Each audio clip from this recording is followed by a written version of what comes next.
بیانیے پر سوالیہ نشان لگانے والی پوسٹیں بھی کی ہیں. سو اپنی پوسٹوں میں لکھا کہ پہلگام واقعہ فالس فلیگ آپریشن تھا جس کا مقصد پاکستان کو ہدف بنانا تھا. آپ بات کر لیتے ہیں دفاعی تجزیہ کار بریگیڈیئر ریٹائرڈ مسعود احمد خان صاحب ہمارے ساتھ موجود ہیں. مسعود صاحب بہت شکریہ آپ نے ہمارے پروگرام کے لیے وقت نکالا. سر بھارتی ماہرین پروین سوانے جیسے لوگ اب یہ آواز اٹھا رہے ہیں اور کہہ رہے ہیں کہ پہلگام بالکل فالس فلیگ آپریشن تھا. دوسری طرف ہم یہ دیکھ رہے ہیں کہ 18 سکھوں کو سکھ فوجی جو تھے بھارت نے ان کو زیر حراست لے لیا ہے کیونکہ انہوں نے پہلگام فالس فلیگ کے اوپر سوال اٹھائے اور انہوں نے بالکل کسی قسم کی پاکستان کے خلاف کارروائی میں حصہ لینے سے انکار کر دیا. یہ آہستہ آہستہ بھارت جو ہے وہ اپنی شکست تسلیم کرنے کی طرف جاتا دکھائی دے رہا ہے آپ کو؟ جی ہاں، دیکھیں میرے خیال میں جس طریقے سے ایک نیریٹو بلڈ کیا کوشش کی تھی، ایک جس طرح ہم نے دیکھا کہ جس طرح ان کے میڈیا گودی میڈیا نے ریئیکٹ کیا ایک دن، جس طریقے سے لاہور پورٹ پہ پہنچ گئے تھے اور اس طریقے سے اسلام آباد میں بھی داخل ہو گئے تھے اور ہر جگہ پہ وہ پہنچے ہوئے تھے. تو اس پہ ایک بڑا اچھا آرٹیکل لکھا ہے ان کا، ایک پرانے D G B S F تھے سنجیو سود. تو انہوں نے لکھا کہ ایک میجر صاحب ہیں، انہوں نے کہا کہ میزائلس آف ریٹرک وہ فائل کرتے رہے ہیں. پھر انہوں نے کہا ایک جنرل صاحب ہے مچھو والے، انہوں نے کہا کہ انہوں نے جو ہے کہ وہ ان کی خواہش تھی کہ پاکستان کا جو نقشے سے نام نشان مٹ جائے. اور انہوں نے کہا کہ وہ دن انڈیا کی تاریخ میں انہوں نے کہا اگر یہ جو انڈین میڈیا نے کیا، انہوں نے کہا they can qualify to become one of the successful comedy series of 2025. تو وہ وہاں پہ یہ بھی سوچ رہے کہ میڈیا نے کیا کیا ان کے ساتھ. اب جو وہاں پہ تھنک ٹینکس ہیں، جو فارمر جو سیکیورٹی اینالسٹ ہیں، ان کا ماننا ہے کہ اس مارکے حق میں اور یا بنیاد محسوس میں ان کو کیا ملا. ان کی دیکھیں ڈپلومیسی فیل ہو گئی، ملٹریلی دے فیلڈ اور ڈپلومیٹکلی دے فیلڈ. اور مور اوور جو ہے کہ جو انٹرنل جو کیپٹل جسے کہتے ہیں، جو ماسز ہیں، وہ ان گورنمنٹ کے اگینسٹ ہوئی ہے اور ہو گئے ہیں. دیکھیں کہ گورنمنٹ جو ہے دو پارٹیوں کے بل بوتے پر ٹوٹل حکومت کر رہی ہے. تیلگو دیشم پارٹی ساؤتھ کی پارٹی ہے اور جنتا دل یونائٹڈ ہے نارتھ کی پارٹی ہے.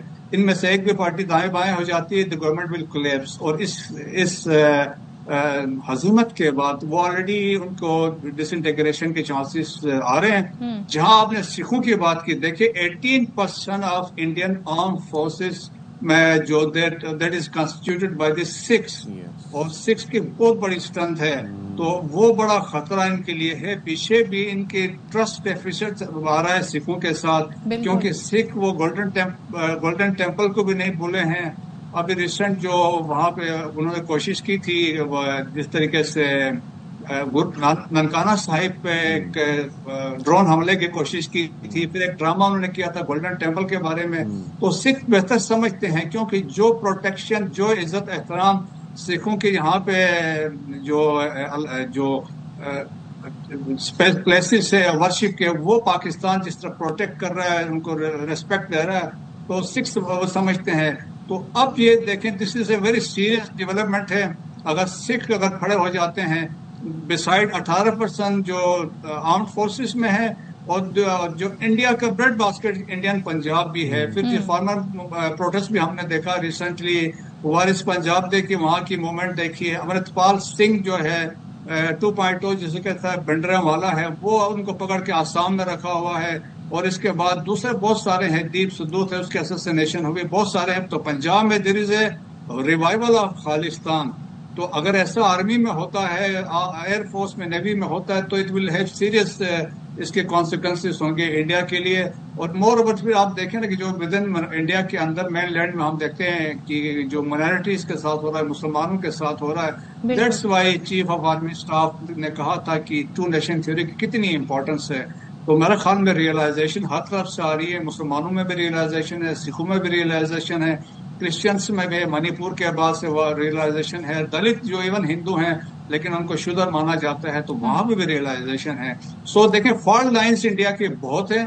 اور دیکھیں یہ نقصان وہ جو دوسروں کے گڑا ہوتا ہے نا، اس میں وہ کہتے ہیں نا خود ہی گرتا ہے. صحیح.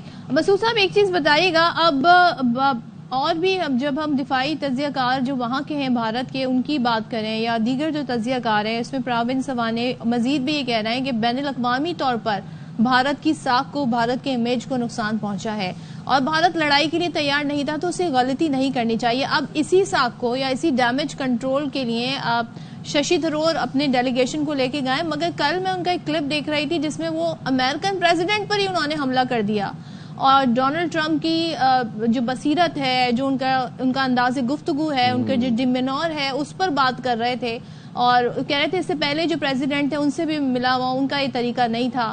سو اس سے کیا وہ اپنی ساکھ بہتر کریں گے ڈونلڈ ٹرمپ پہ تنقید کر کے، یا پھر آپ سمجھ رہے ہیں کہ ایک اور غلطی کرنے جا رہا ہے بھارت؟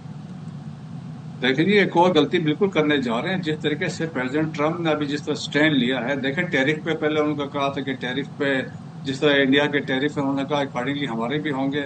سیکنڈ یہ واقعہ ہوا جب مارکے حق کے دوران جا کے انہوں نے فاسٹ فلیگ آپریشن کیا اور پھر ماننے سے انکار کر گئے کہ جی ہمیں ٹرمپ نے یا امریکہ نے کوئی انٹرفیئرنس نہیں کی ہے. اب جا کے جے شنکر صاحب نے کہہ دیا کہ جی وہ مارکو ریبیو بھی ان کنٹیکٹ تھے، پریزیڈنٹ ٹرمپ جو وائس پریزیڈنٹ ہے وینس وہ مودی صاحب کے ساتھ ان کنٹیکٹ تھے.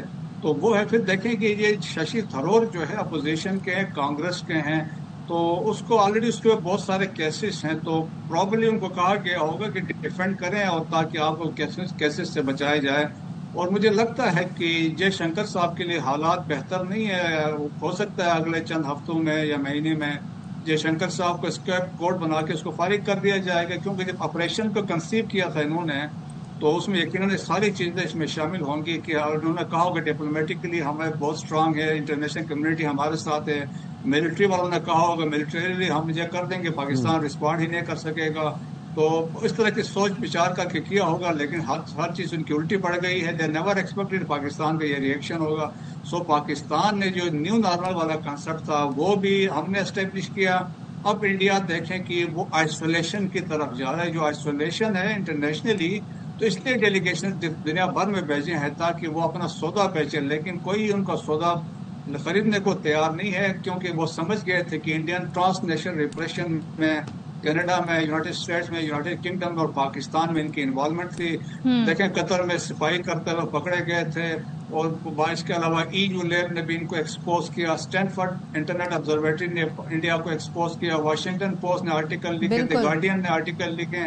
سو دے آر ایکسپوز ہو چکے ہیں. So it is right time for Pakistan کہ ہم بھی ان کو بالکل پرو ایکٹیو ڈپلومیسی کے تحت ان کو ایکسپوز کرتے رہے. صحیح. تھینک یو سو مچ. مسعود احمد خان صاحب ہمارے ساتھ تھے اور ظاہر